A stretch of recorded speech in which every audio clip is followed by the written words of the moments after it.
Big boss హౌస్లో 94వ రోజు. Big boss ప్రతిరోజు సభ్యుల మధ్య టాస్క్లు పెట్టి, టాస్క్లో విన్ అయిన వారికి పాయింట్లు పెట్టి, టాప్ 2లో ఉన్న వాళ్ళని ప్రేక్షకులతో మాట్లాడించి ఓటపిల్ అడిగే అవకాశం ఇస్తున్నారు. నిన్న ఈ అవకాశం ఇమ్మాన్యుయల్ మరియు పవన్ కు వచ్చింది.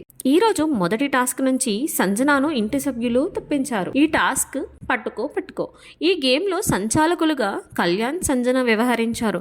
ఈ గేమ్ మొదటి స్థానం తనుజకు రాగా రెండో స్థానం భరణికి వచ్చింది. ఈ గేమ్ గెలుపు తర్వాత లీడర్షిప్ బోర్డులో భరణి 4వ ప్లేస్లోకి వచ్చాడు. రెండో గేమ్లో ఇద్దరిని తప్పించే అవకాశం సభ్యులకు బిగ్ బాస్ ఇవ్వడంతో లీడర్షిప్ బోర్డులో టాప్ 2లో ఉన్న ఇమ్మాన్యుయల్, పవన్ ను ఇంటి సభ్యులందరూ ఓట్లు వేసి తప్పించారు. ఈ రోజు పెట్టిన రెండో టాస్క్ లో భరణికి ఎక్కువ పాయింట్లు రావడం, తర్వాత తనుజకు రావడం జరిగింది. దీంతో ఈ రోజు స్కోర్ బోర్డులో Bharani and Tanuja top place లో ఉన్నారు. ఈ రోజు ప్రేక్షకులతో మాట్లాడే అవకాశం భరణి అండ్ తనుజలకు వచ్చింది. భరణి, తనుజ ఇద్దరు ప్రేక్షకులతో ఇష్టగోష్ఠిగా మాట్లాడారు. ఓట్ అప్పీల్ అవకాశం వచ్చేసరికి తనుజకు ఎక్కువ ఓట్లు పడడంతో తనుజ ఓట్ అప్పీల్ అవకాశం ఉపయోగించుకుంది. రోజు రోజుకి మారుతున్న స్కోర్ బోర్డు టాప్ ప్లేస్లు బిగ్ బాస్ హౌస్ లో ఎప్పుడు ఎవరు ఆ ప్లేస్ లోకి వెళ్తారు అనేది ఉత్కంఠగా సాగుతుంది. 94వ రోజు ఇక్కడితో కంప్లీట్ అయింది. రేపు ఏం జరుగుతుందో చూడాలి మరి.